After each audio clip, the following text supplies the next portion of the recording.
Hello ನಮಸ್ಕಾರ, ಚಕ್ಬಂದಿ ವಿಶೇಷ ಕಾರ್ಯಕ್ರಮಕ್ಕೆ ಸ್ವಾಗತ. ನಾನು ಅರುಣ್ ಬಡಿಗೇರ್. ನಿನ್ನೆ ಅಷ್ಟೇ ಚಂದ್ರಗ್ರಹಣ ಆಗೋಗ್ಬಿಡ್ತು, ಖಗ್ರಾಸ್ ಚಂದ್ರಗ್ರಹಣ. ಆದ್ರೆ ಅದರ ಗ್ರಹಣದ ಎಫೆಕ್ಟ್ ರಾಜಕೀಯದ ಮೇಲೆ ಆಗುವಂತೆ ಕಾಣ್ತಾ ಇದೆ. ರಾಜ್ಯಸಭೆ ಚುನಾವಣೆಯಲ್ಲಿ ನೋಡ್ತಾ ಇದ್ರೆ ಇನ್ನೂ ಕೂಡ ಫಲಿತಾಂಶ ಬರಕ್ಕೆ ತಯಾರಿಲ್ಲ, ಮತ ಎಣಿಕೆಗಳು ನಡೀತಾ ಇದೆ. ಇದರ ಮಧ್ಯದಲ್ಲಿ ಇನ್ನೊಂದಿಷ್ಟು ಗಂಡಾಂತರಗಳು ಎದುರಾಗುತ್ತಾ ಅನ್ನೋ ಪ್ರಶ್ನೆ. ಯಾಕಂದ್ರೆ ಗುಜರಾತ್ ಚುನಾವಣೆಯನ್ನ ನೋಡಿಕೊಂಡು ರಾಜ್ಯ ಸರ್ಕಾರ ಒಂದಿಷ್ಟು ಲೆಕ್ಕಾಚಾರಗಳನ್ನ ಹಾಕೊಳ್ತಿದೆಯಾ ಅನ್ನೋ ಪ್ರಶ್ನೆಗಳು ಮಗದೊಂದು ಕಡೆ ಬರ್ತಾ ಇದೆ. ಇದರ ಮಧ್ಯದಲ್ಲಿ ಒಂದು ವೇಳೆ ಏನಾದರೂ ಬಿಜೆಪಿ ಈ ಚುನಾವಣೆಯಲ್ಲಿ ಸೋತ್ರೆ, ಅಂದ್ರೆ ರಾಜ್ಯಸಭಾ ಚುನಾವಣೆಯಲ್ಲಿ ಸೋತ್ರೆ, ಅಹಮದ್ ಪಟೇಲ್ ಅವ್ರು ಗೆದ್ದು ಬಿಟ್ರೆ ಮೋದಿ ಮತ್ತು ಅಮಿತ್ ಶಾ ಅವರ ರಣತಂತ್ರ ಸೋತು ಬಿಡುತ್ತಾ ಅನ್ನೋ ಒಂದು ಪ್ರಶ್ನೆ. ಇನ್ನೊಂದು ಕಡೆ ಕಾಂಗ್ರೆಸ್ ಸೋತ್ರೆ, ಅಹಮದ್ ಪಟೇಲ್ ಅವರು ಸೋತ್ರೆ ಕಾಂಗ್ರೆಸ್ಗೆ ರೆಸಾರ್ಟ್ ರಾಜಕೀಯ ಎಲ್ಲ ಕೂಡ ಮಾಡಿಕೊಂಡು ಕೂಡ ಗೆಲ್ಲೋಕ್ ಸಾಧ್ಯವಾಗಲಿಲ್ವಾ? ಬೇಕಿತ್ತ ರೆಸಾರ್ಟ್ ರಾಜಕೀಯ ಅನ್ನೋದು ಮಗದೊಂದು ಕಡೆ ಪ್ರಶ್ನೆ ಬರುತ್ತೆ. ಇದೆಲ್ಲದರ ಮಧ್ಯದಲ್ಲೂ ಕೂಡ ಗುಜರಾತೇ ನಮಗೆ ಮುಖ್ಯವಾಗಿದೆ ಅನ್ನೋದಾದ್ರೆ ರಾಜ್ಯದಲ್ಲಿ ಈ ರಾಜಕೀಯ ಲೆಕ್ಕಾಚಾರಗಳು ಯಾಕೆ ಅನ್ನೋ ಪ್ರಶ್ನೆ ಬರುತ್ತೆ. ಹಾಗಾಗಿ ಇದೆಲ್ಲದರ ಬಗ್ಗೆ ಕೂಡ ಚರ್ಚೆ ಮಾಡೋಣ. ಇದೇ ಹೊತ್ತಿನ ವಿಶೇಷ ಗ್ರಹಣ ಗಂಡಾಂತರ.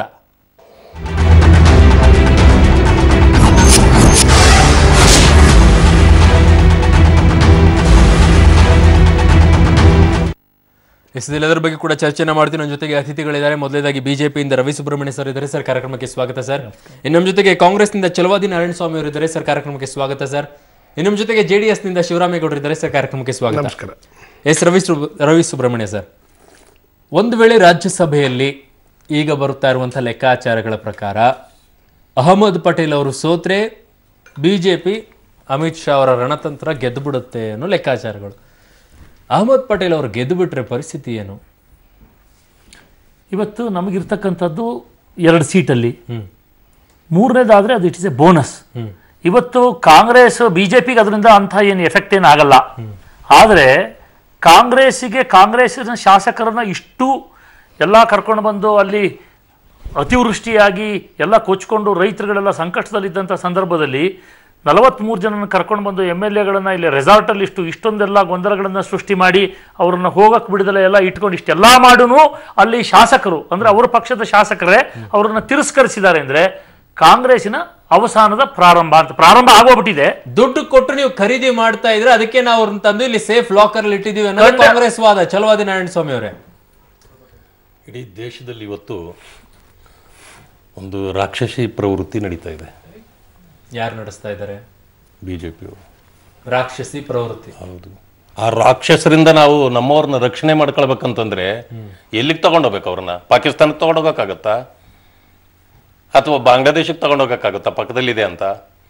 ನಾವು ಕರ್ನಾಟಕಕ್ಕೆ ನಮ್ಮ ಸರ್ಕಾರ ಇದೆ, ಕೊನೆ ಪಕ್ಷ ನಾವು ಅವ್ರನ್ನ ರಕ್ಷಣೆ ಮಾಡ್ಕೊಳ್ಬೇಕು ಅಂತ ನಾವು ಇಲ್ಲಿ ಕರ್ಕೊಂಡು ಬಂದಿದ್ವಪ್ಪ. ನೀವು ಆ ರಾಕ್ಷಸರ ತನವನ್ನ ಬಿಟ್ಬಿಟ್ಟಿದ್ರೆ ಅವ್ರಿಗೆ ತೊಂದರೆ ಕೊಡೋದು ಕಾಂಗ್ರೆಸ್ ಹತ್ರ ಕೇಳ್ತಿರಲ್ಲ. ಮೊನ್ನೆ ಇನ್ನೂ ಏನ್ ಮಾಡಿದ್ದಾರೆ ಅಲ್ಲ, ಜೆಡಿಎಸ್ ಮನೆ ಕೂರಿಸ್ಕೊಂಡ್ಬಿಟ್ಟು ಇವತ್ತು ನೀತಿ ನಾವೇನ್ ಮಾಡ್ತೀವಿ? ಅಲ್ಲ, ಮೊನ್ನೆ ಜೆಡಿಎಸ್ ಕರ್ಕೊಂಡು ಹೋಗಿದ್ದಕ್ಕೆ ಇವ್ರಿಗೆ ಅಲ್ಲ, ಅದ್ರ ಕಾಂಗ್ರೆಸ್ ನಮ್ಮ 7 ಮಂದಿ ಬಂಡಾಯ ಶಾಸಕರನ್ನ ನೀತಿ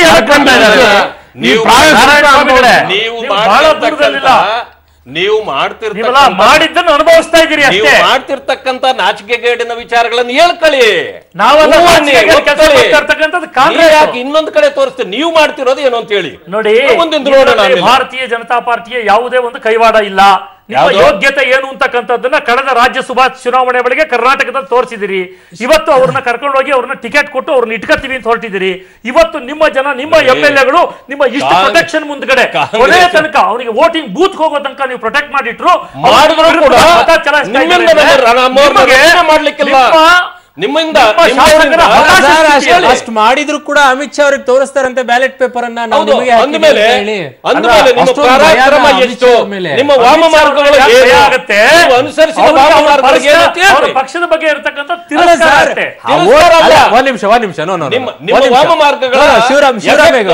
ಶಿವರಾಮೇಗೌಡ್ರೆ, ನಾನು ಓಟ್ ಹಾಕಿದ್ದೀನಿ ಅಂದ್ರೆ ನನಗೆ ಆ ನಿಯತ್ತಿದೆ ಅಂದ್ರೆ ನಾನು ಓಟ್ ಹಾಕಿ ಬಂದಿರ್ತೀನಿ.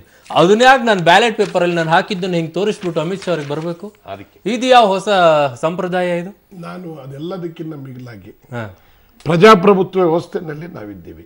ಹೌದು. ಇಡೀ ಪ್ರಪಂಚದಲ್ಲಿ ಇಷ್ಟೆಲ್ಲ ದೇಶಗಳ ಮಧ್ಯ ನಮಗಿರ್ತಕ್ಕಂಥ ಪ್ರಜಾಪ್ರಭುತ್ವ ಬಹಳ ಹೆಸರುವಾಸಿಯಾಗಿರ್ತಕ್ಕಂಥ ಪ್ರಜಾಪ್ರಭುತ್ವ. ಒಂದು ಸರ್ಕಾರ ಅಸ್ತಿತ್ವದಲ್ಲಿ ಇದೆ ಅಂತ ಹೇಳಿ ಅವ್ರು ಯಾವ ಪಾರ್ಟಿಯವರಾಗಿರಲಿ ಶಾಸಕರು ಅವರು ನಾವಿಲ್ಲಿದ್ರೆ ನಮ್ಮನ್ನೇನಾದ್ರು ತೊಂದರೆ ಕೊಟ್ಬಿಟ್ಟಾರೇನೋ ಅಂತ ಅವರು ಕರ್ನಾಟಕದವರಿಗೂ ಓಡಿ ಬಂದಿರತಕ್ಕಂಥದ್ದು ಒಂದ್ ಕಡೆಗೆ. ಬಂದ್ರೋ ಕರ್ಸ್ಕೊಂಡ್ರೋ ಇಬ್ರು ಒಂದೇ. ಅಲ್ಲ ನನಗೆ ಗೊತ್ತಿಲ್ಲ, ಈ ಕರ್ಸ್ಕೊಂಡಿರೋದು ಇವ್ರು ಇರ್ಬೇಕು, ಕಳಿಸಿದ್ರು ಅವ್ರು ಇರ್ಬೇಕು. ಅವ್ರು ಕರ್ಸ್ಕೊಂಡಿದೀವಿ ಅಂತ ಹೇಳ್ತಾರೆ, ರಕ್ಷಣೆ ಕೊಡ್ಬೇಕಾಗಿದೆ ಅವ್ರಿಗೆ ಹಂಗೆ ಹೇಳ್ತಾವ್ರೆ, ಇರ್ಬೋದೇನೋ. ಆದ್ರೆ ಒಂದು ಮಾತು ನಾನು ಈ ಸಂದರ್ಭದಲ್ಲಿ ಈ ರಾಜ್ಯದ ಜನ ನೋಡ್ತಾ ಇದ್ದಾರೆ. 1 ಸೀಟು ರಾಜ್ಯಸಭಾ, 2 ಸೀಟು ನಮ್ಮ ಸ್ನೇಹಿತರು ಹೇಳ್ದಂಗೆ, ರವಿ ಸುಬ್ರಹ್ಮಣ್ಯಂ ಹೇಳ್ದಂಗೆ 2 ಸೀಟ್ ಅವ್ರಿಗೆ ಬಂದಾಗಿತ್ತು. 1 ಸೀಟು ಸೋತ್ರು ಸಹಿತ ಬಿಜೆಪಿ ಸರ್ಕಾರ ಹೋಗುದಿಲ್ಲ ಗುಜರಾತಲ್ಲಿ, ಕೇಂದ್ರದಲ್ಲಿ ಅಮಿತ್ ಶಾ ಸರ್ಕಾರ ಹೋಗುದಿಲ್ಲ, ನರೇಂದ್ರ ಮೋದಿ ಅವ್ರ ಸರ್ಕಾರ ಹೋಗುದಿಲ್ಲ. 1 ಸೀಟ್ ಹೋಗ್ಬಿಟ್ಟಿದ್ರೆ ಇಲ್ಲಿ ಸಿದ್ದರಾಮಯ್ಯವ್ರ ಸರ್ಕಾರ ಹೋಗೋದಿಲ್ಲ, ಸೋನಿಯಾ ಗಾಂಧಿ ಅವರು ಏನೂ ಆಯ್ತಿರ್ಲಿಲ್ಲ. ಪ್ರಜಾಪ್ರಭುತ್ವ ವ್ಯವಸ್ಥೆಯಲ್ಲಿ ಅಧಿಕಾರದ ದುರ್ಬಳಕೆ ಹೆಂಗಾಗ್ತಾ ಇದೆ ಅನ್ನೋದಕ್ಕೆ ಇವತ್ತು ಎರಡೂ ಪಾರ್ಟಿಯವರು ನಡ್ಕೊಳ್ತಾ ಇರ್ತಕ್ಕಂಥದ್ದು ಇದೊಂದು ನಿದರ್ಶನ. ರಾಷ್ಟ್ರೀಯ ಪಕ್ಷಗಳು ತಲೆ ತಗ್ಗಿಸ್ಬೇಕು ಈ ದೇಶದ ಮತದಾರ. ಇವಾಗ 1 ನಿಮಿಷ ನಾನು ಮುಗಿಸ್ಬಿಡ್ತೀನಿ ಸ್ನೇಹಿತರೆ. ನಾನು ಯಾಕೆ ಹೇಳ್ತೀನಿ ಅಂದ್ರೆ, ನಾನು ಆಗ್ಲೇ ಹೇಳಿದೆ, ನಮ್ಮ ನಾಯಕರಾಗಿರ್ತಕ್ಕಂಥ ದೇವೇಗೌಡರು ಒಂದು ಮಾತು ಹೇಳಿದ್ರು, ಒಂದೇ 1 ಸೀಟಿಗೆ ಹಿಂಗೆಲ್ಲ ಮಾಡ್ಬೇಕಾ? ಯಾವ ಸೀಟು ಅನ್ನೋದು ಮುಖ್ಯ ಅಲ್ವಾ ಶಿವರಾಮ್? ಯಾವ ಸೀಟು? ಅಹಮದ್ ಪಟೇಲ್ ಅವರು ಕೇಳಿ, ಇಂದಿರಾ ಗಾಂಧಿ ಅವರು ಈ ದೇಶದಲ್ಲಿ ಇಂದಿರಾ ಗಾಂಧಿ ಅವರು ಸೋತಿದ್ದಾರೆ. ಅಹಮದ್ ಪಟೇಲ್ ಸೋತ್ರೆ ದೇಶ ಮುಳುಗಲ್ಲ. ಈ ದೇಶದಲ್ಲಿ ವಾಜಪೇಯಿ ಎಂತೆಂತ ಅತಿರಥ ನಾರಾಯಣ ಸೋತಿದ್ದಾರೆ. ಘಟಾನುಘಟಿ ನಾಯಕರು ಎಲ್ಲರೂ ಕೂಡ ಒಂದೊಂದು ಬಾರಿ ಸೋಲ್ತಾರೆ. ಅದಕ್ಕೆ ಇಷ್ಟೊಂದು ವ್ಯಾಖ್ಯಾನ ಕೊಟ್ಟು ಒಂದು ಕೇಂದ್ರ ಸರ್ಕಾರ, ಒಂದು ರಾಜ್ಯ ಸರ್ಕಾರ ಬ್ಯಾಲೆನ್ಸ್ ಹಿಡ್ಕೊಂಡು ನೀವೇ ಹೇಳ್ತಾ ಇದ್ರಿ. ಈಗ ಅಮಿತ್ ಶಾ ಅವರಿಗೆ ಶೋ ಮಾಡ್ಲಿಕ್ಕೆ ತೋರಿಬಿಟ್ಟು ಹೋದ್ರು ಓಟ್ ಹಾಕಿದ್ರೆ, ಇದು ಪ್ರಜಾಪ್ರಭುತ್ವನ?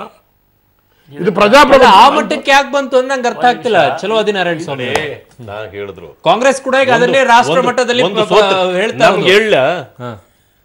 ಅಹಮದ್ ಪಟೇಲ್ ಅವರು ಸೋತ್ ಬಿಟ್ಟಿದ್ರೆ ಕಾಂಗ್ರೆಸ್ ಎಲ್ಲೂ ಹೋಗ್ಬಿಡೋದಿಲ್ಲ, ಕಾಂಗ್ರೆಸ್ ಮುಕ್ತ ಆಗೋದಿಲ್ಲ. ಆದ್ರೆ ಹೇಳ್ತೀನಿ, ನಾನು ಅದಕ್ಕೆ ಮೊದಲೇ ಒಂದು ಮಾತನ್ನು ಹೇಳಿದೆ, ರಾಕ್ಷಸಿ ಪದ್ಧತಿ ಅಂತ.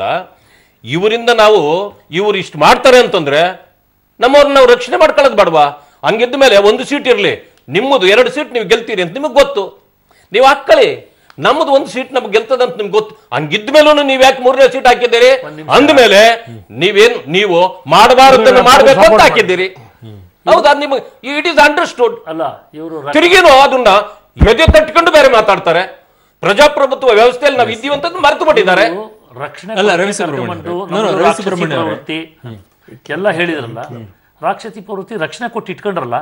ಈಗ NCP ಅವರು ಅಡ್ಡಮತವನ್ನ ಮಾಡಿದ್ದಾರೆ, ಅಥವಾ NCP ಅವರು ಬಿಜೆಪಿ ಕೊಟ್ಟಿದ್ದಾರೆ. ಅವರು ಅಡ್ಡಮತ ಅಂತ ಹೇಳಕ್ಕಾಗಲ್ಲ, ಅದು ಅವರು ತೀರ್ಮಾನ. ಇವರು NCP ಓಟ್ಗಳನ್ನ ನಂಬಿಕೊಂಡಿದ್ರು. JDUದು ಬೇರೆ ರೀತಿಯಲ್ಲಿ ಆಗಿದೆ, ಇವ್ರದ್ದು ಆಗಿದೆಯೋ ಇಲ್ವೋ ಅಂತಕ್ಕಂಥ ಒಂದು ಪ್ರಶ್ನೆ ಬಂದಿದೆ. ಇವತ್ತು ಚುನಾವಣೆ ಪ್ರೋಸೆಸ್ ನಡೀತಾ ಇರ್ಬೇಕಾದ್ರೆ ಅವಾಗಲೇ ಅಬ್ಜೆಕ್ಟ್ ಮಾಡ್ಬೋದಾಗಿತ್ತಲ್ಲ. ಇವರು ಗೆಲ್ತೀವಿ ಅಂತ ಕೊನೆಗಳಿಗೆ ತನಕ ಎದ್ದು ಲಾಸ್ಟ್ ಮೂಮೆಂಟ್ ಅಲ್ಲಿ ವ್ಯತ್ಯಾಸ ಆಗಿ ಇವತ್ತು ಡಬ್ಬ ಎಲ್ಲ ಕ್ಲೋಸ್ ಮಾಡಿ ಸೀಲ್ ಮಾಡಿ ಇಟ್ಮೇಲೆ ಇವ್ರಿಗೆ ಜ್ಞಾನೋದಯ ಆಯ್ತಲ್ಲ, ಅದು ಮುಂಚೆನೇ ಯಾಕಾಗ್ಲಿಲ್ಲ? ಇವತ್ತು ಭಾರತೀಯ ಜನತಾ ಪಾರ್ಟಿ ಅದನ್ನ ಅವಾಗಲೇ ಕಳಿಸಿದೆ. ಇವರು ಅಲ್ಲಿ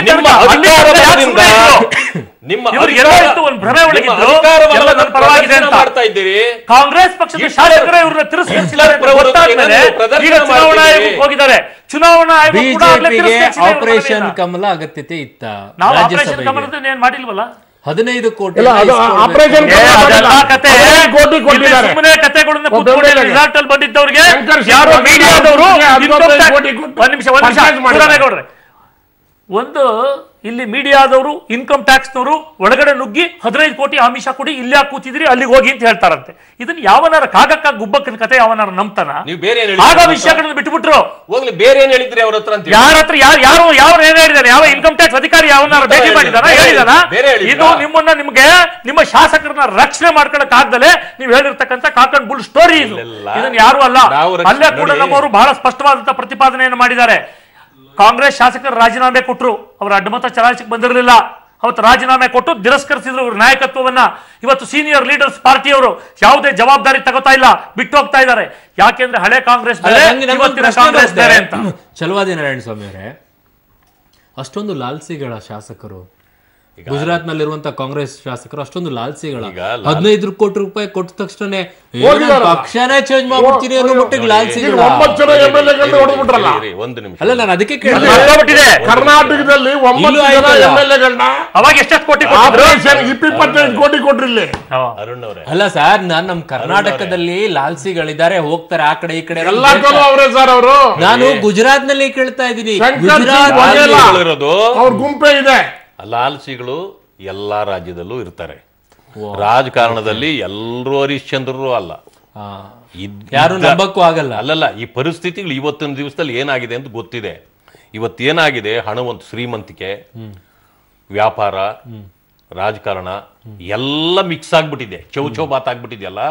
ಅದರಿಂದ ಇಂಥವು ಇರ್ತವೆ. ನೀವು ಇನ್ನೊಂದು ಮಾತನ್ನು ಕೇಳಿದ್ರಿ ಮೊದಲೇ, ಅವ್ರು ಯಾಕೆ ಇಲ್ಲಿ ಅವರೇ ಓಡ್ ಬಂದ್ರ, ನೀವು ಕರ್ಕೊಂಡ್ ಬಂದ್ರ ಅಂತ.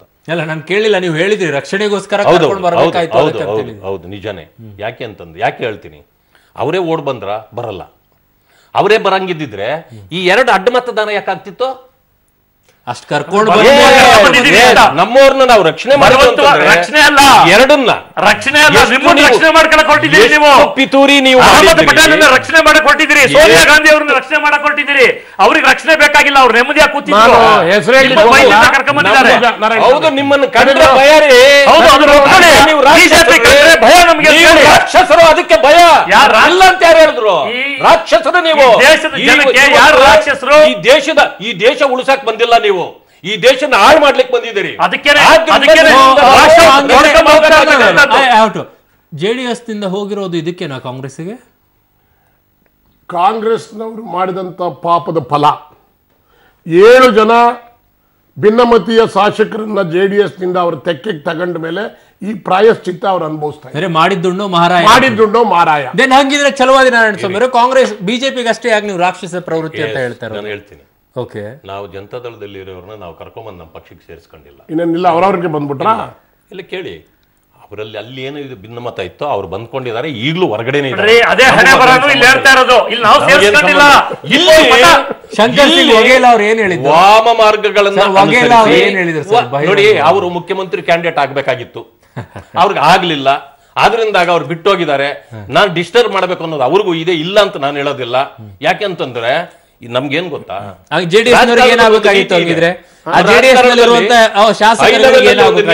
ಒಂದು ನೀತಿ ಶಂಕರ್ ಸಿಂಗ್ ವಘೇಲಾ ಅವರಿಗೆ ಮುಖ್ಯಮಂತ್ರಿಗಳಾಗಬೇಕು ಅನ್ನೋ ಆಸೆ ಇತ್ತು, ಅದು ಆಗ್ಲಿಲ್ಲ, ಅದಕ್ಕೆ ಹೊರಗಡೆ ಬಂದ್ರು ಅನ್ನೋದು ನೀವು ಹೇಳ್ತಾ ಇದ್ದೀರಾ.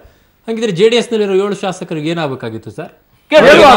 ದುಡ್ಡು ಬೇಕಾಗಿತ್ತು ಅವ್ರಿಗೆ. ಕೇಳ್ಕೊಳ್ಳಿ, ಅವ್ರ ಅಧಿಕಾರ ಮುಂದಿನ ಚುನಾವಣೆಯಲ್ಲಿ ಅಲ್ಲಿ ಇವ್ರು ಹೇಳಿದ್ರಲ್ಲ, ಈಗ ನಾರಾಯಣ ಸ್ವಾಮಿ ಅವರು ಭಿನ್ನಮತ ಸ್ಟಾರ್ಟ್ ಆಗ್ಬಿಟ್ಟಿತ್ತು JDS ನಲ್ಲಿ, ಅವರಿಂದಾಗೆ ಬಂದ್ರು ಅಂತ.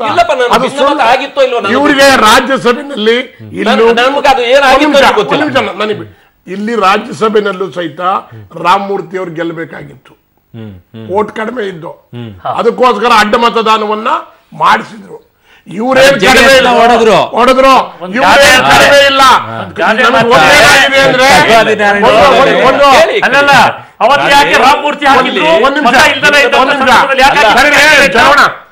ನಮ್ಗೇನಾಗಿದೆ ಅಂದ್ರೆ 2 ರಾಷ್ಟ್ರೀಯ ಪಕ್ಷಗಳು ಏನಾಗಿದೆ ಅರವಿಂದ್, 2 ರಾಷ್ಟ್ರೀಯ ಪಕ್ಷಗಳು ಹಣೆ ಬರ ಎಲ್ಲಿಗೆ ತಲುಪಿದೆ ಅಂದ್ರೆ, ಇವ್ರಿಗೆ ಹಿಂದೆ ಪ್ರಧಾನಮಂತ್ರಿಗಳಿದ್ರು, ಅಪೋಸಿಷನ್ ಪಾರ್ಟಿನಲ್ಲಿ ಯಾರಾದ್ರೂ ಒಳ್ಳೆ ಸ್ಪೀಕರ್ ಇದ್ರೆ ಅವನ ವಿರುದ್ಧ ನಮ್ ಕ್ಯಾಂಡಿಡೇಟ್ ಹಾಕ್ಬೇಡಿ ಅಂತ ಹೇಳ್ತಿದ್ರು ಹಿಂದಿನ ಕಾಲದಲ್ಲಿ. ಈಗಲೂ ನಡೆಯುತ್ತೆ.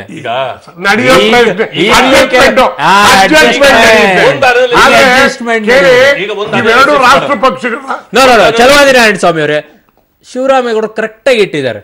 ನೀವು ನಿಮಗೆ ಬೇಕಾದಂಗೆ JDS ನನ್ನ ಹೊಡ್ಕೊಂಡು ನಿಮಗೆ ಓಟ್ಗಳನ್ನ ಹೆಂಗ್ ಬೇಕೋ ಹಂಗ್ ಬಳಸ್ಕೊಂಡಿದ್ರ. ಬಿಜೆಪಿನೂ ಮಾಡಿರೋದು ಅದನ್ನೇ. ಅವರು ಕೂಡ ರಾಜಕೀಯವಾಗಿ ಏನೆಲ್ಲ ರಾಜನೀತಿಯನ್ನ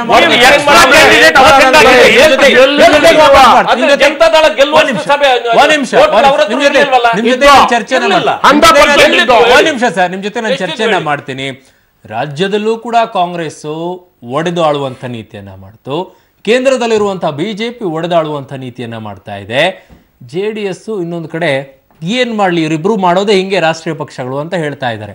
ಆದ್ರೆ ಇನ್ನೊಂದು ಪ್ರಶ್ನೆ ಇದರಲ್ಲಿ ಬರೋದು, 2 ರಾಷ್ಟ್ರೀಯ ಪಕ್ಷಗಳು ಈ ರೀತಿಯಾಗಿ ಮಾಡ್ತಾ ಇರೋದು ಸರಿನಾ? ಹಿಂದೆಯೂ ಕೂಡ ಈ ರೀತಿ ನಡೆದಿದೆ, ಈಗಲೂ ಕೂಡ ನಡೀತಾ ಇದೆ, ಮುಂದೆಯೂ ನಡೆಯುತ್ತೆ ಅನ್ನೋದು ರಾಜಕೀಯ ವಿಶ್ಲೇಷಕರ ಮಾತುಗಳು.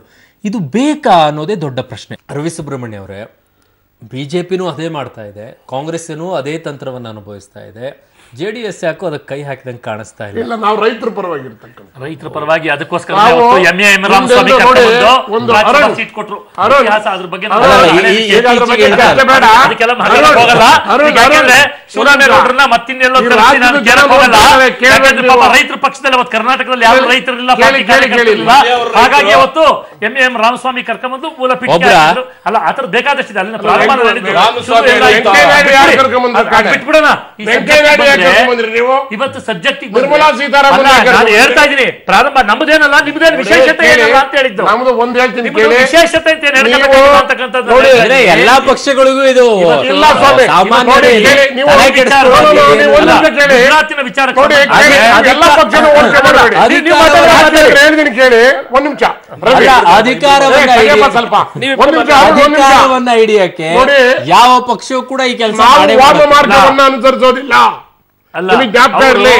ಒಂದ್ ನಿಮಿಷ, ಭಾರತೀಯ ಜನತಾ ಪಕ್ಷ ಅಲ್ಲ ವಾಮ ಮಾರ್ಗ ಅನುಸರಿಸಲ್ಲ ಅಂತ ಹೇಳ್ಬಿಟ್ಟು ನನಗೆ ಅಧಿಕಾರ ಎಲ್ಲಿ ಸಿಗುತ್ತೋ ಅಲ್ಲಿ ಕಡೆ BBMP ಜೊತೆಗೆ ನಾನು ಕಾಂಗ್ರೆಸ್ ಮೈಸೂರಲ್ಲಿ ಬೇಕಂದ್ರೆ ನಾನು ಬಿಜೆಪಿ ಮಾಡ್ಕೊಳ್ಬೇಕಂದ್ರೆ ಬಿಜೆಪಿ ಜೊತೆಗೆ ಹೋಗೋದು. ಒಂದ್ ನಿಮಿಷ, ವಾಮ ಮಾರ್ಗ ಅನುಸರಿಸಲ್ಲ. ಒಂದ್ ನಿಮಿಷ ಅಧಿಕಾರ ಅನುಕೂಲ ಸಿಂಧು ನೋಡಿ, ಒಂದ್ ನಿಮಿಷ ನೀವು ಹಂಗ ಅರ್ಥ ನೋಡಿ. ರಾಜಕಾರಣದಲ್ಲಿ ತಂತ್ರಗಳನ್ನ ಮಾಡಬೇಕಾಗ್ತದೆ ಕೆಲವು ಸಂದರ್ಭದಲ್ಲಿ. ಉದಾಹರಣೆಗೆ ನಾವು ನೀವ್ ಹೆಂಗ್ ಕಾಂಗ್ರೆಸ್ ನನಗೆ ಕೇಳ್ಬಿಡ್ತೀನಿ, ಹೇಳ್ತೀನಿ. ಈಗ ನಾವು ವಿಧಾನ ಪರಿಷತ್ನಲ್ಲಿ ಸಭಾಪತಿ ಚುನಾವಣೆಯಲ್ಲಿ ನಾವು ಬಿಜೆಪಿ ಪರ ಸಪೋರ್ಟ್ ಹೌದು, ಅವ್ರಿಗೆ ಮಾತು ಕೊಟ್ಟಿದ್ದು. ಅಲ್ಲಿ ಸಭಾಪತಿಯವರಿಗೆ ಓಟ್ ಕೊಡ್ಬೇಕಾದ್ರೆ ನಮ್ಗೆ ಉಪಸಭಾಪತಿ ನಮಗೆ ಕೊಡಬೇಕು ಅಂತ ಮಾತುಕತೆ ಆಗಿತ್ತು. ಅದ್ರ ಮೇಲೆ ಕೊಟ್ಟು ನಾವು ಎಲ್ಲಿ ಗುಂಡ್ಲುಪೇಟೆ ಮತ್ತು ನಂಜನಗೂಡಿನಲ್ಲಿ ನಾವು ಕಾಂಗ್ರೆಸ್ಗೆ ನಮ್ ಕ್ಯಾಂಡಿಡೇಟ್ ಹಾಕ್ಲಿಲ್ಲ. ನಾವು ಬೇಕಂತಲೇನೆ ನಾವು ಕ್ಯಾಂಡಿಡೇಟ್ ಹಾಕ್ಲಿಲ್ಲ ಅಂದ್ರೆ ಕಾಂಗ್ರೆಸ್ ಗೆದ್ರು. ಇದ್ರ ಅರ್ಥ ನಾವು ಸೋಲಕ್ಕೋಸ್ಕರ ಅಲ್ಲ. ನಾವು ಕಾಂಗ್ರೆಸ್ ಅದು ಇಲ್ಲ ಕೇಳಿ. ಪೂರ್ಣ ಪ್ರಮಾಣದಲ್ಲಿ ನಾವು ಗೆಲ್ಲಕ್ಕಾಗೋದಿಲ್ಲ. ಬೇಕೋ ಬೇಡವೋ ಕಾಂಗ್ರೆಸ್ನಲ್ಲಿ ಯಾವ ಮಟ್ಟಕ್ಕೆ ಹೋಗ್ಯವ್ರೆ ಅಂದ್ರೆ, ನಮ್ಮಲ್ಲೇ ಬೆಳೆದಿದ್ದಂತ ಒಂದು ಕ್ಯಾಂಡಿಡೇಟ್ ಏನಾರ ಕೊಡದೇ ಇದ್ರೆ ಅವ್ರಿಗೆ ಕ್ಯಾಂಡಿಡೇಟೇ ಇಲ್ಲ. ಇಲ್ಲಿ ನಂಜನಗೂಡಿನಲ್ಲಿ ಎಲ್ಲಿತ್ತು ಕ್ಯಾಂಡಿಡೇಟ್? ಅದಕ್ಕೆ ಅವರು ಹೇಳ್ತಾ ಇದ್ದು ಕರೆಕ್ಟ್. ಆದ್ರಿಂದ ಅನುಕೂಲ ಸಿಂಧು ರಾಜಕಾರಣ ನಮ್ಮ ರೀತಿ ಬಿಜೆಪಿ ನಮ್ಮ ರೀತಿಯಲ್ಲಿ ಅಂದ್ರೆ ಕಾಂಗ್ರೆಸ್ ರೀತಿಯಲ್ಲಿ ನಾವು ವಾಮ ಮಾರ್ಗವನ್ನ ಅನುಸರಲ್ಲ. ಅವರು ಅನುಕೂಲ ಸಿಂಧು ಇರ್ಬೋದೇನೋ. ನಾವು ನಿಜ ನಾವು ರಾಜಕಾರಣದಲ್ಲಿ ಛಲವಾದಿ ನಾರಾಯಣ ಸ್ವಾಮಿ ಹೇಳಲೇಬೇಕು. ಯಾಕೆಂದ್ರೆ ಅವರು ಬಹಳ ತರಾತುರಿನಲ್ಲಿದ್ದಾರೆ, ಅಧಿಕಾರ ಕೊನೆ ಹಂತದಲ್ಲಿದ್ದಾರೆ. ಈಗ ಇವರು ಬಂದು ಕೊನೆ ಹಂತದಲ್ಲಿ ರಾಜ್ಯಸಭೆಯಲ್ಲಿ ಒಂದೇ ಸೀಟಿಗೆ ಇಷ್ಟೆಲ್ಲ ಗಲಾಟೆಗಳು ನಡೀತಾ ಇದೆ. ಈಗ ಕರ್ನಾಟಕದಲ್ಲಿ ಕಾಂಗ್ರೆಸ್ ಅನ್ನ ತೆಗೆದ್ಬಿಡ್ಬೇಕು, ಅಧಿಕಾರದಿಂದ ಬರಬಾರದು ಅಂತ ಹೇಳಿ ಬಿಜೆಪಿ ಪಟ್ಟು ಹಿಡಿದಿದೆ. ಛಲವಾದಿ ನಾರಾಯಣ ಸ್ವಾಮಿ, ರವಿ ಸುಬ್ರಹ್ಮಣ್ಯ ಸರ್, ನಿಮ್ಮ ಹತ್ರ ಬರ್ತೀನಿ ನಾನು. ಅಧಿಕಾರಕ್ಕೆ ಬರಬೇಕು ಅನ್ನೋದು ಇನ್ನೂ ಕೂಡ ಇದೆ. ಮುಖ್ಯಮಂತ್ರಿಗಳು ಕೂಡ ಅದನ್ನೇ ಹೇಳ್ತಾ ಇದ್ದಾರೆ, ಮುಂದಿನ ಬಾರಿ ಕಾಂಗ್ರೆಸ್ಸೇ ಬರುತ್ತೆ ಅಂತ ಹೇಳಿ. ಭಯ ಕಾಡ್ತಾ ಇದೆಯಾ? ಈ ಗ್ರಹಣ ಗಂಡಾಂತರ ಏನು ಗುಜರಾತ್ನಲ್ಲಿ ನಡೀತಾ ಇದೆ, ಅದೇ ರೀತಿಯಾದಂತ ಟ್ಯಾಕ್ಟಿಕ್ ಅನ್ನ ಬಿಜೆಪಿ ಇಲ್ಲೂ ಕೂಡ ಅಳವಡಿಸ್ಕೊಂಡ್ಬಿಡುತ್ತೆ?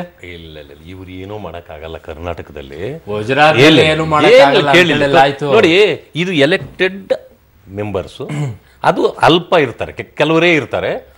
ಅವರು ಹಿಡಿತಕ್ಕೆ ಸಿಗ್ತಾರೆ. ಅವರನ್ನ ಏನು ಬೇಕಾದ್ರೂ ಮಾಡಬಹುದು, ಇವರು ಮಾಡಿದ್ರು. ಆದ್ರೆ ಇಲ್ಲಿ ಇಡೀ ಕರ್ನಾಟಕದ ಜನರನ್ನ ಹಿಡಿತಕ್ಕೆ ಇಟ್ಕೊಳಕ ಯಾರಿಲ್ಲ.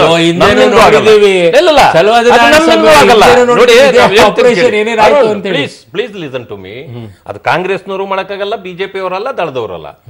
ಅವರ ಇಚ್ಛಾ ಶಕ್ತಿ ಇದ್ರೆ ಬಿಜೆಪಿನ ಗೆಲ್ಲಿಸ್ಬೇಕಾ, ಕಾಂಗ್ರೆಸ್ ಗೆಲ್ಲಿಸ್ಬೇಕಾ?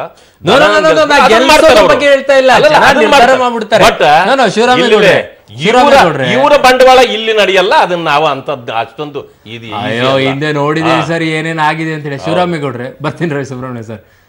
ಈ ಎಲ್ಲಾ ಗೊಂದಲಗಳನ್ನ ನೋಡ್ತಾ ಇದ್ರೆ ರಾಜ್ಯದಲ್ಲೂ ಕೂಡ ಕಾಂಗ್ರೆಸ್ ಈಗ JDS ಅನ್ನ ಒಡೆದು ಒಂದಿಷ್ಟು ಜನನ ಹೇಳ್ಕೊಂಡು ಹೋಗಿದೆ ಅನ್ನೋದನ್ನ ಕೂಡ ನೀವು ಹೇಳ್ತಾ ಇದ್ರ. ಬಿಜೆಪಿ ಅದೇ ಕೆಲಸ ಕರ್ನಾಟಕದಲ್ಲಿ ಮಾಡುತ್ತೆ ಅನ್ನೋ ಅನುಮಾನ ಇದೆಯಾ? ಇಲ್ಲ, ಒಂದು ನಿಮಿಷ. ಇವ್ರ ಮಟ್ಟ ರಾಷ್ಟ್ರೀಯ ಪಕ್ಷಗಳ ಸ್ಟೇಟಸ್ ಯಾವ ಮಟ್ಟಕ್ಕೆ ಹೋಗಿದೆ ಅಂದ್ರೆ, ಇವತ್ತು ನಡೀತಾ ಇರ್ತಕ್ಕಂಥ ಈ ಚುನಾವಣಾ ಡ್ರಾಮಾಗಳೇ ಗ್ಯಾರಂಟಿ ನೋಡ್ತಾ ಇದ್ದೀರಿ. ನಮಗೆ ಏನಾಗಿದೆ ಒಂದು ಹೇಳ್ತೀನಿ ಅರುಣ್, ಇವರು 3.5 ವರ್ಷ 4 ವರ್ಷ ಆಗಿ 5ನೇ ವರ್ಷಕ್ಕೆ ದಾಪ್ಕಾಲ್ ಹಾಕಿ ಇನ್ನೇನು ಬರೋ ಸರಿ ಕುರ್ಚಿ ನಾವೇ ಹಿಡಿತೀವಿ ಅಂತ ಇವ್ರು ಲೆಕ್ಕ ಹಾಕ್ತಾ ಇದ್ದಾರೆ. ಅವರು ಹಗಲ ಕನಸು ಕಾಣ್ತಾ ಇದ್ದಾರೆ. 150 ಕೆಳಗೆ ಇಳಿಲೇ ಇಲ್ಲ ಅವರು. ಅರ್ಥ ಆಯ್ತಾ? ಈ ಸಂದರ್ಭದಲ್ಲಿ ಹಿಂದೆಂದೂ ಕಾಣದೇ ಇರತಕ್ಕಂಥ 4,000 ಜನ ರೈತರು ಇವತ್ತು ಇಡೀ ಕರ್ನಾಟಕ ರಾಜ್ಯದಲ್ಲಿ ಆತ್ಮಹತ್ಯೆ ಮಾಡ್ಕೊಂಡಿದ್ದಾರೆ. ಮಾದಾಯಿನ ಕೇಳೋರಿಲ್ಲ, ಕಾವೇರಿ ಕೇಳೋರಿಲ್ಲ. ನಮ್ಮ ಕಡೆ ಕುಡಿಯೋ ನೀರಿಗೆ ಅರುಣ್ ಇವತ್ತು ಹೇಳ್ತೀನಿ ಕೇಳಿ, ಕಣ್ಣಲ್ಲಿ ಕಣ್ಣೀರು ಹಾಕ್ತಾ ಇದ್ದಾರೆ. ಮಾನ್ಯ ದೇವೇಗೌಡರ ರಿಕ್ವೆಸ್ಟ್ ಮೇಲೆ 1 TMC ನೀರನ್ನು ಸರ್ಕಾರ ಬಿಟ್ಟು ಕುಡಿಯೋ ನೀರು ಅಂತರ್ಜಲ ಜಾಸ್ತಿ ಮಾಡ್ಕೊಳ್ಳಿಕ್ಕೆ ಉಪಯೋಗಿಸ್ತಾ ಇದ್ದೀರಿ. ನಾವು ಜನತಾದಳದವರು ರೈತರ ಬಗ್ಗೆ ಯೋಚನೆ ಮಾಡ್ತಾ ಇದ್ದೀವಿ. ಇವರು ರಾಜ್ಯಸಭಾ ಚುನಾವಣೆಗೂ ಕಾಂಗ್ರೆಸ್ನವ್ರಿಗೂ ಗುಜರಾತ್ಗೂ ಏನ್ ಸಂಬಂಧ ಇದೆ? ಇವ್ರದ್ದು ಈ ತಮಾಷೆ. ಅವ್ರದ್ದು ಅಲ್ವಾ ಸರ್, ಒಂದ್ ಸೀಟ್ ಕಳ್ಕೊಂಡ್ಬಿಟ್ರೆ ನೀವು ಒಳ್ಳೆ ಕಥೆ ಆಯ್ತು ಸರ್. ನಮ್ಮ ನಾಯಕರಾಗಿರ್ತಕ್ಕಂಥ ದೇವೇಗೌಡರು ಒಂದು ಮಾತನ್ನ ಸೂಕ್ಷ್ಮವಾಗಿ ಹೇಳಿದ್ರು. ನಾನು ಹೇಳ್ತೀನಿ ಕೇಳಿ, ಇವತ್ತು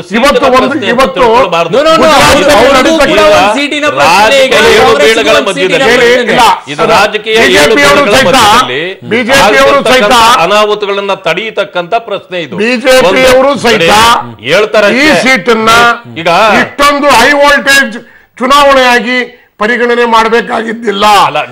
ಇಡೀ ಕೇಂದ್ರ ಸರ್ಕಾರ ಪರ ಅಂತ ನೀವು ರೈತರ ಪರ ಇದ್ದೀರಾ? ಕೇಂದ್ರ ಸರ್ಕಾರ 76 ರೈತರ ಸಾಲ ಮನ್ನಾ ಮಾಡಿದ್ರು. ನಮ್ಮ ನಾಯಕರು ಕುಮಾರಸ್ವಾಮಿ ಕೋಟಿ ಮನ್ನಾ ಆರೋಪವನ್ನ ಅವ್ರ ಮೇಲ್ ಮಾಡ್ತಿದ್ರೆ ಅದಕ್ಕೆ ಉತ್ತರವನ್ನ ಕೇಳಿಸ್ಕೊಳ್ಳಿ. ಕೇಳುವಷ್ಟು ಸಂಯಮ ಇಬ್ರು ಆರೋಪ ಮಾಡಿದ್ರೆ ಬಿಜೆಪಿ ಅತ್ಯಂತ ಕಳಕಳಿಯಿಂದ ನಾರಾಯಣ ಸ್ವಾಮಿ ಅವರು ಹೇಳಿದ್ರು, ಇವತ್ತು ಈ ಚುನಾವಣೆ ನಡೆದಿರ್ತಕ್ಕಂಥದ್ದು ಚುನಾಯಿತ ಪ್ರತಿನಿಧಿಗಳು ಸ್ವಲ್ಪ ಜನ ಇರ್ತಾರೆ, ಅವ್ರನ್ನ ಹಿಡ್ಕೊಳ್ಳೋದು ನೋಡ್ಕೊಳ್ಳೋದು ಕಷ್ಟ ಆಗುತ್ತೆ, ಹಾಗಾಗಿ ಅಡ್ಡ ಮತದಾನ ಆಗಿರುತ್ತೆ ರಾಜ್ಯದಲ್ಲಿ ಎಲ್ಲಿ ಅಂತ. ಆ ಅಲ್ಪ ಜನ ಇವರ ಚುನಾಯಿತ ಪ್ರತಿನಿಧಿಗಳನ್ನೇ ಹಿಡಿದಿಟ್ಕೊಳ್ಳಕ್ಕಾಗ್ದಲೇ ಇರ್ತಕ್ಕಂಥವ್ರು ಈ ರಾಜ್ಯದ ಜನಗಳನ್ನ ಯಾವ ರೀತಿ ಇವ್ರು ಹಿಡಿದಿಟ್ಕೊತಾರೆ ಅಂತಕ್ಕಂಥದ್ದು ಒಂದು ಪ್ರಶ್ನೆ.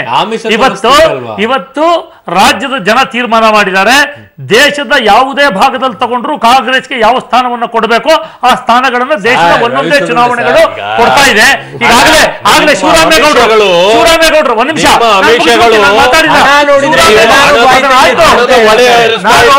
ಕರ್ನಾಟಕದ ಜನ ಹಣಕ್ಕೋಸ್ಕರ ಬಾಯ್ಬಿಟ್ಟು ಮತದಾನ ಮಾಡ್ತಾರೆ ಅಂತ ಹೇಳಲ್ಲ. ಯಾರೋ ಚುನಾಯಿತ ಪ್ರತಿನಿಧಿ ಮಾಡಿರ್ಬೋದು, ಅಂತಲ್ಲ. ಒಂದ್ ವಿಷಯ, ಈಗಾಗಲೇ ರಾಷ್ಟ್ರೀಯ ಪಕ್ಷ ಜನ ಒಂದಿಷ್ಟು ಜನ ದುಡ್ಡನ್ನ ಇಸ್ಕೊಂಡು ಕೆಲವು ಜನ ವೋಟ್ ಹಾಕ್ಬಹುದು, ಎಲ್ಲಾ ಜನರು ಕೂಡ ದುಡ್ಡನ್ನ ಇಸ್ಕೊಂಡೇ ವೋಟ್ ಹಾಕ್ತಾರಂತಲ್ಲ. ಹೌದು, ನೀವು ಈಗ ನಾವು 44 ಕರ್ಕೊಂಡ್ ಬಂದಿದ್ವಿ, ಆದ್ರೆ ಪ್ರತಿನಿಧಿಗಳೇ ಲಾಲ್ಸಿ ಆಗ್ಬಿಟ್ಟಿದ್ದಾರೆ ಅನ್ನೋದು ಖಂಡಿತ. ಅದನ್ನೇ ನಾನು ಹೇಳ್ತಾ ಇರ್ತಕ್ಕಂಥದ್ದು. ಅದು ಇವರು ಎಲ್ಲಾ ಆಮಿಷಗಳನ್ನ ಕೊಟ್ಟು ಎಲ್ಲರನ್ನೂ ಕೂಡಿಸ್ಕೊಂಡು ಮ್ಯಾನೇಜ್ ಮಾಡಕ್ಕಾಗ್ಲಿಲ್ಲ. ಶಿವರಾಮೇಗೌಡರು ಮಾತಾಡಿದ್ರು, ಇವ್ರಿಗಾಗಲೇ ಕುರ್ಚಿ ಈಗಾಗಲೇ 4 ವರ್ಷ ಆಗಿದೆ, ಓಡೋಗಿ ಎಳ್ಕೊಂಬಂದು ನಾವೇ ಕೂತ್ಕೋತೀವಿ ಅಂತ ಹೊರಟಿದ್ದಾರೆ.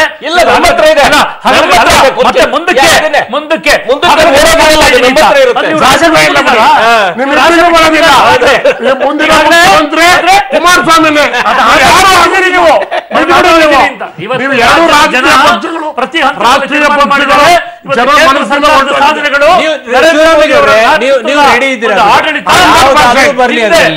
ಯಾವ್ದಾದ್ರೂ ಬರ್ಲಿ, ಅದ್ರ ಜೊತೆಗೆ ನಾವು ಬ್ಯಾಟಿಂಗ್ ಮಾಡ್ತೀವಿ.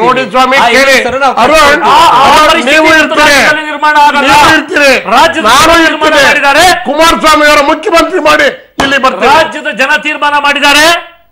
ಇವತ್ತು ಭಾರತೀಯ ಜನತಾ ಪಕ್ಷ ಯಾವ ರೀತಿ ಇದೆ ಹಂಗೆ ರಾಜ್ಯದಲ್ಲಿ ಬೇಕು ಅಂತ. ರವಿ ಸುಬ್ರಹ್ಮಣ್ಯ ಒಂದ್ ನಿಮಿಷ, ಈ ರೀತಿಯಾಗಿ ಮಾಡ್ಬೇಕಾದಂತ ರಾಜಕೀಯ ಬೇಕಾ ಸರ್?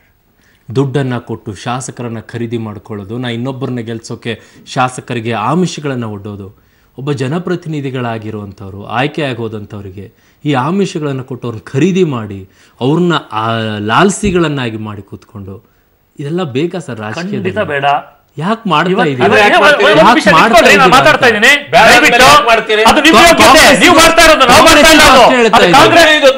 ಕಾಂಗ್ರೆಸ್ಸಿಗೂ ಅಷ್ಟೇ ಹೇಳ್ತಾ ಇದ್ದೀನಿ, ಛಲವಾದಿ ಕೋಟಿ ಕೊಟ್ಟಿದ್ದಾರೆ ಕಾಂಗ್ರೆಸ್ನವರು. ಅದು ಕೊಟ್ಟಿರೋರು ನಿಮಗೆ ಗೊತ್ತಿದೆ.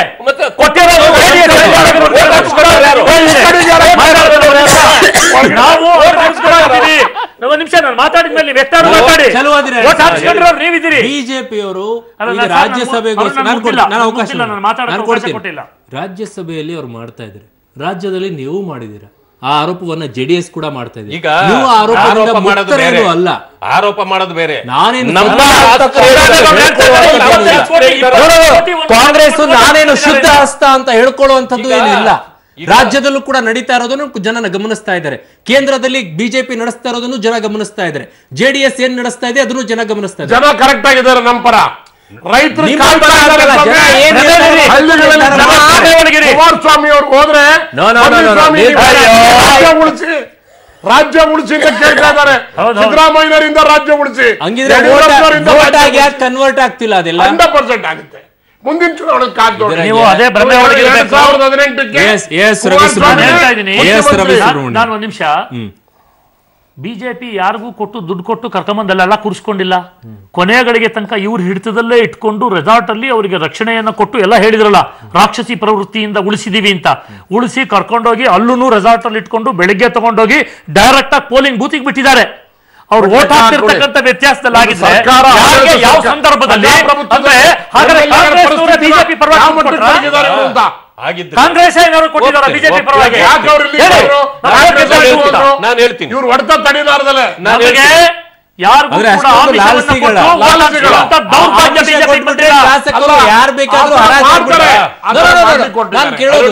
ದುಡ್ಡು ಕೊಟ್ಬಿಟ್ರೆ ಹರಾಜಾಗ್ಬಿಡ್ತಾರ ಶಾಸಕರು. ಕೆಲವರು ಎಲ್ಲಾ ಕಡೆಲೂ ಇದ್ದಾರೆ, ಬಟ್ ಒಂದು ಸುಬ್ರಹ್ಮಣ್ಯಂ ಅವರು ಹೇಳಿದ್ರು. ನಾನೊಂದು ಮಾತು ಹೇಳಬೇಕು. ಹೌದು, ನಾವು ಕರ್ಕೊಂಡು ಬಂದಿದ್ವಿ. ನಾನು ಮೊದಲೇ ಒಪ್ಕೊಂಡಿದ್ದೆ. ನಾವು ಕರ್ಕೊಂಡು ಬಂದು ಇಲ್ಲಿ ಕುಳಿತುಕೊಂಡು ಅವ್ರನ್ನ ಇಷ್ಟು ರಕ್ಷಣೆ ಮಾಡಿ ತಗೊಂಡು ತಿರುಗಿ ನಾವು ಬೂತ್ಗೆ ಬಿಟ್ರಿ ಅಂತ ತಾವು ಹೇಳಿದ್ರಿ. ಹೌದ್ರಿ, ಅಷ್ಟು ಮಾಡಿದ್ರು ನೀವಿಬ್ಬರನ್ನ ಮಾಡಿದ್ರಿ ಅಂತ ಇನ್ನೆಂತ ನಿಮ್ಮ ಶಾಸಕರು ತಿರಸ್ಕರಿಸಿದ್ದಾರೆ. ಇದ್ದವರೇ ನಿಮಗೆ ಮಾಡಿರ್ಬೇಕು. ಎಂತ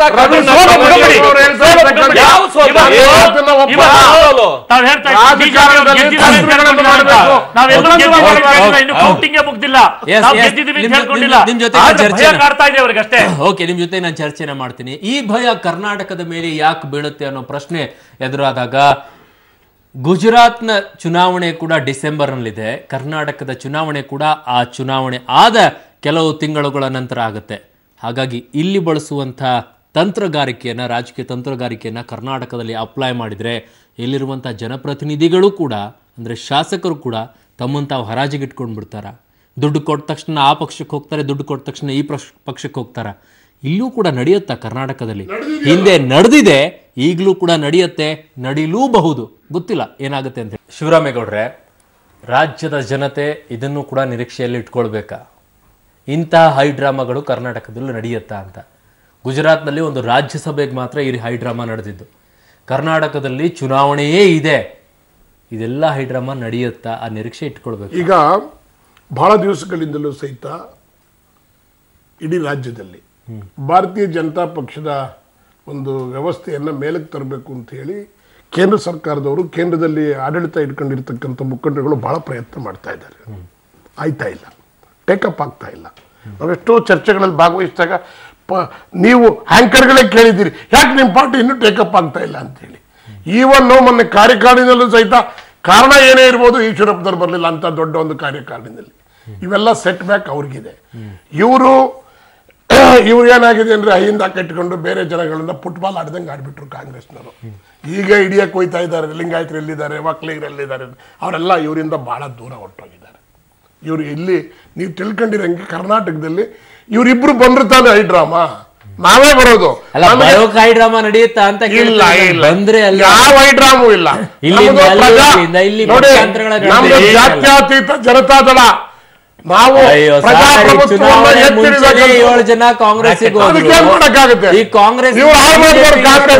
ಬಿಜೆಪಿಯಿಂದ ಕಾಂಗ್ರೆಸ್ಸಿಗೆ ಎಷ್ಟು ಹೋಗ್ತಾರೋ, ಮಾಡಿದಂತ ಒಂದು ಹೀನ ಬುದ್ಧಿ. ಭಾರತೀಯ ಜನತಾ ಪಕ್ಷ ಬಿಟ್ಬಿಡಿ, ಕಾಂಗ್ರೆಸ್ನವರು ನಮ್ಮ ಜನತಾದಳವನ್ನು ಹೊಡಿಬೇಕು ಅಂತಕ್ಕಂಥ ಮಾಡಿದ ಪ್ರಯತ್ನವೇ ಇವತ್ತು ಗುಜರಾತ್ನಲ್ಲಿ ಆಗ್ತಾ ಇರ್ತಕ್ಕಂಥ. ಅಂದ್ರೆ ನಿರೀಕ್ಷೆಯಲ್ಲಿ ಇಟ್ಕೋಬೇಕು ಜನ. ನಡೆಯುತ್ತೆ ಇದು. ಇವರಿಬ್ರು ಅಧಿಕಾರಕ್ಕೆ ಬಂದ್ರೆ ನಡೆಯುತ್ತೆ. ಕರ್ನಾಟಕದಲ್ಲಿ ಯಾವ ಹೈ ಡ್ರಾಮಾ ನಡೆಯುತ್ತಾ ಬಿಡುತ್ತಾ ನನಗೆ ಗೊತ್ತಿಲ್ಲ.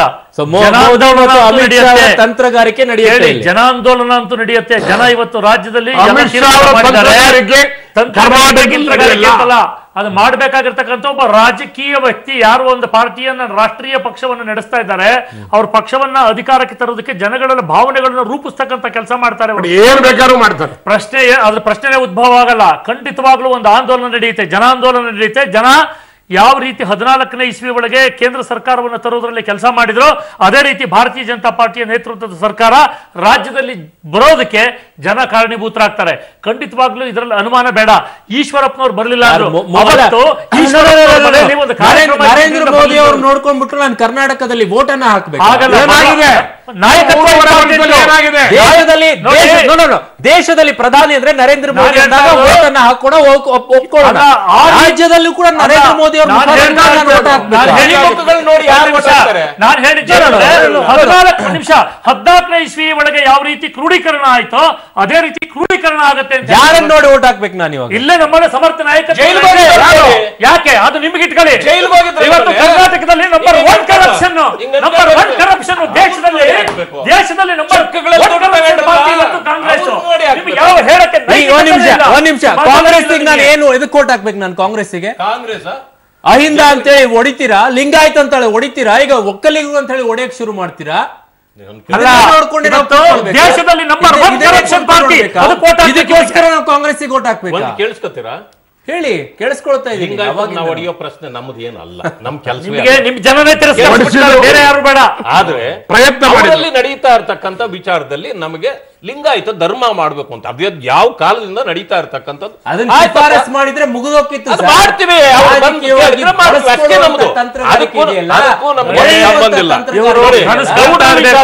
ಗೌಡ್ರ ವಿಚಾರದಲ್ಲಿ ಅಹಿಂದ ಅಂತಕ್ಕಂಥ ವಿಚಾರ ನಾನು ಹೇಳಲೇಬೇಕು. ಮಾನ್ಯ ಮುಖ್ಯಮಂತ್ರಿಗಳಾಗಿರ್ತಕ್ಕಂಥ ಸಿದ್ದರಾಮಯ್ಯನವರು ಅಹಿಂದ ಸಂಘಟನೆಯನ್ನು ಮಾಡಿದ್ರು. ಅವರು ಸಂಘಟನೆಯನ್ನು ಇಟ್ಕೊಂಡು ರಾಜಕಾರಣಕ್ಕೆ ಅದನ್ನು ಬಳಸ್ಕೊಂಡು ಬಂದ ನಂತರದಲ್ಲಿ ಕಾಂಗ್ರೆಸ್ಗೆ ಬಂದಾಗ ಅದನ್ನ ಅಹಿಂದವನ್ನ ಸ್ಥಗಿತಗೊಳಿಸಿದ್ರು. ಅದಾದ ನಂತರ ಪದೇ ಪದೇ ಕೆಲವರು ಕೇಳ್ತಾರೆ, ಏನು ನೀವು ಅಹಿಂದ ಪರನ ಅಂದ್ರೆ, ಹೌದು ನಾ ಅಹಿಂದ ಪರ. ಅವ್ರು ಹೇಳ್ಬಾರ್ದ? ಯಾಕಂತಂದ್ರೆ ಅವರಿಂದನೇ ಬಂದವರಲ್ವ ಅವರು, ಅದನ್ನ ಅವ್ರು ಹೇಳ್ತಾರೆ ಅಷ್ಟೇ.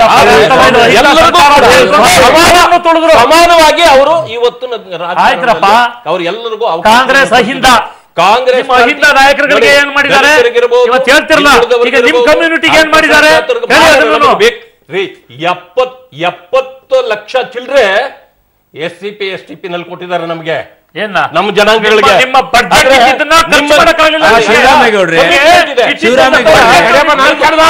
ನಿಮ್ಮ ತರ ಹೋಗಿ ಹೋಟ್ಲಲ್ಲಿ ತರಿಸ್ಬಿಟ್ಟು ದಲಿತರ ಮನೆಯಲ್ಲಿ ಕೂತ್ಕೊಂಡು ತಿನ್ಬಿಟ್ಟು ಬರಲಿಲ್ಲ. ಕಮಿಟ್ಮೆಂಟ್ ಏನು ಜನಕ್ಕೆ ಗೊತ್ತಾಗಿದೆ.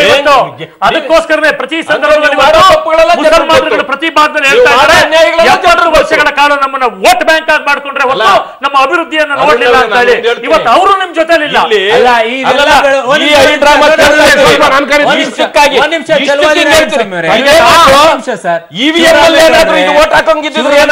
ಗತಿ ಹೇಳಿ. ಶಿವರಾಮೇಗೌಡ್ರೆ ಎಲ್ಲರೂ ಒತ್ತು ಬಿಟ್ಟಿದ್ದಾರೆ. ಶಿವರಾಮೇಗೌಡ್ರೆ, ಇಷ್ಟಕ್ಕೆನೆ ಇಷ್ಟೆಲ್ಲ ನಡೀತಾ ಇದೆ, ಇನ್ನೇನೇನ್ ನಡೆಯುತ್ತೆ ಸರ್ ರಾಜ್ಯದಲ್ಲಿ? ಏನು ಬೆಳವಣಿಗೆ ಕೇಳಿ. ಜನಸಾಮಾನ್ಯ ಮತದಾರ ದಡ್ಡ ಅಲ್ಲ. ಕರ್ನಾಟಕದ ಮತದಾರ ಬಹುಶಃ ನಮ್ಮ ಸ್ನೇಹಿತರಾಗಿರ್ತಕ್ಕಂಥ ರವಿ ಸುಬ್ರಹ್ಮಣ್ಯಂ ಅವರು ಬಹಳ ಎತ್ತರದ ಆಶಾದಾಯಕವಾಗಿ ಇಟ್ಕೊಂಡಿದ್ದಾರೆ. ಯಾವ ಕಾರಣಕ್ಕೂ ಸಹಿತ ಇನ್ನೂ ಆ ಪಾರ್ಟಿ ಟೇಕಪ್ಪೇ ಆಗಿಲ್ಲ ಕರ್ನಾಟಕದಲ್ಲಿ. ಒಂದು ಕಡೆಗೆ ಬಿಜೆಪಿ ಒಂದು. ಎರಡನೇದು, ಕೇಂದ್ರ ಸರ್ಕಾರ ಅಸ್ತಿತ್ವಕ್ಕೆ ಬಂದಂಥ ಸಂದರ್ಭದಲ್ಲಿ ಶ್ರೀಮತಿ ಇಂದಿರಾ ಗಾಂಧಿಯವರು 1966ನೇ ಇಸ್ವಿನಲ್ಲಿ ಅಧಿಕಾರಕ್ಕೆ ಬಂದಾಗ ಇಡೀ ದೇಶ ಹಿಂಗೆ ಕೂಗಿ ಬಂತು. ಆದರೆ ಇಂದಿರಾ ಗಾಂಧಿಯವರು ಈ ದೇಶದ ಜನತೆಗೆ ನ್ಯಾಯ ಒದಗಿಸಿ 30-40 ವರ್ಷ ಈ ತರ ಹಿಟ್ಲರ್ ಆಡಳಿತ ಮಾಡದಲ್ಲೇ ಉಳ್ಕೊಂಡು ಬಂದ್ರು. ಆದ್ರೆ ಇವರ ನಡವಳಿಕೆ ಮೂರು ವರ್ಷದಲ್ಲಿ ಬಯಲಾಯ್ತಾ ಇದೆ. ಇದ್ರ ಜೊತೆಗೆ ಒಂದ್ ಹೇಳ್ತೀನಿ ಕೇಳಿ, ಇವರು SM ಕೃಷ್ಣರವರು ಮುಖ್ಯಮಂತ್ರಿ ಆಗಿದ್ರು. ಇಡೀ ದೇಶದಲ್ಲೇ ಕರ್ನಾಟಕ ಸರ್ಕಾರ ಅಂದ್ರೆ ಬಂಗಾರ, ಕರ್ನಾಟಕ ಸರ್ಕಾರ ಅಂದ್ರೆ ನಂಬರ್ 1 ಆಡಳಿತ ಕೊಟ್ಟಂತ ಸರ್ಕಾರ, ಮುಂದೆ 100ಕ್ಕೆ 100 ಭಾಗ ಬರುತ್ತೆ ಅಂದ್ರು. 38 ಜನ ಮಂತ್ರಿಗಳಲ್ಲಿ ಗುಜರಾತ್ 32 ಜನ ನಡೆದಂತೆ ಕರ್ನಾಟಕದಲ್ಲಿ ನಡೆಯಲ್ಲ ಸ್ವಾಮಿ. 32 ಜನ ಮಂತ್ರಿಗಳು ದಿಂಡು ಹೋದ್ರು. ಆದ್ರಿಂದ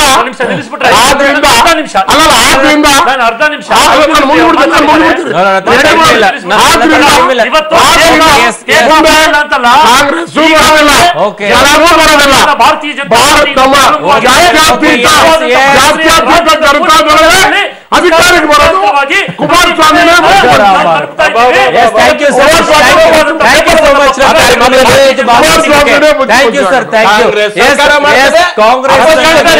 ಬಿಜೆಪಿಯನ್ನ ಗೆಲ್ಲಿಸ್ತಿರೋ ಗೊತ್ತಿಲ್ಲ, ಆದ್ರೆ ಜೆಡಿಎಸ್ ಗೆಲ್ಲಿಸ್ತಿರೋ ಗೊತ್ತಿಲ್ಲ. ಗುಜರಾತ್ ನಲ್ಲಿ ನಡೆದಂಗೆ ಕರ್ನಾಟಕದಲ್ಲಿ ನಡೆಯುತ್ತಾ ಗೊತ್ತಿಲ್ಲ, ಏನಾಗುತ್ತೆ. ಇವತ್ತಿನ ವಿಶೇಷ ನೆನಪಿಲ್ಲಿ ನ್ಯೂಸ್ ಅಂದ್ರೆ ಕಾಮೆಂಟ್.